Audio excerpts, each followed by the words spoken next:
ರಾತ್ರಿ ಎಲ್ಲ ಮಕ್ಕೊಂಡವ್ರಿ ಗ್ಯಾಸ್ ಸಿಗೋವಲ್ಲು ನಮಗೆ. ಇವಾಗಾದ್ರೆ ಇನ್ನೂ ಬಂದಿಲ್ಲ. ಅರ್ಧ ತಾಸಿನಾಗ ಲೋಡ್ ಖಾಲಿ ಮಾಡ್ತಾನಂದ್ರೆ ಲೋಡ್ ಖಾಲಿ ಮಾಡಿಸಿದ್ರಿ. ಮತ್ತೆ ಖಾಲಿ ಮಾಡಿದ್ಗಳಿಗೆ ಕೊಡ್ತಾನಂತ ಹೇಳಿದ್ರು, ಕೊಡೋಕಲ್ರಿ. ಇನ್ನು ಮತ್ತೆ ಒಬ್ಬತ್ತ ಬಂದಿದ್ರಿ, ಯಾರು ಕೂಡ ಆತ ಮತ್ತೆ ಗುದ್ದಾಡಿ ಮತ್ತೆ ಹೋದ. ಅದು ಮತ್ತೆ ಮ್ಯಾನೇಜರಿಗೆ ಕಳ್ಸ್ನಂದ. ಇನ್ನೂ ಮ್ಯಾನೇಜರ್ಗೂ ಬಂದಿಲ್ರಿ. 1 ಗಂಟೆ ಆಯ್ತು, ಇನ್ನೂ ಕೂಳಿಲ್ರಿ ನಮಗೆ. ಇಲ್ಲಿ ನೀರಿನ ವ್ಯವಸ್ಥೆ ಕೂಡ ಇಲ್ಲ.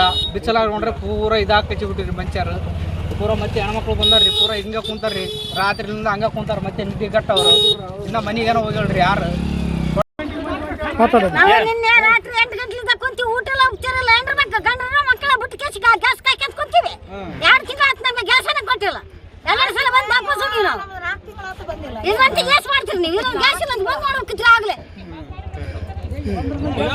ಈಗ ಫೇಸ್ಬುಕ್ ಮಾಡ್ಬೇಕಂತ ನಮ್ಗೆ ಗೊತ್ತಾಗ್ತೈತೆ. ನಾವು ಮೊದ್ಲಿಗೆ ಹೆಂಗ್ ಕೊಟ್ಟರೆ ಅದನ್ನ ಕೊಡ್ಕೊಂತ ಹೋಗ್ತೀವಿ. ಈಗ ಲಾರಿ ಬೆಳಗ್ಗೆ ಬಂತು. ಲಾರಿ ಬೆಳಗ್ಗೆ ಬಂದ್ರೆ ಇಷ್ಟೊತ್ತಾದ್ರೆ ಕೊಡುವಲ್ರು. ಕೊಡ್ಬೇಕಾಯ್ತು. ಸುಮ್ಮನೆ ನಿಂತಿದ್ರು ಒಂದು ಆರು ಇತ್ತು. ನಾವು ಕೊಡ್ಲಾಕಿದ್ರಲ್ಲ, ನಾವು ಓಡಿಸಿದ್ದಿಲ್ಲ ಇಲ್ಲಿಗೆ. ನಿಮ್ಮ ತನ ಮಾತಾಡ್ತಿದ್ದಿಲ್ಲ ನಾವು.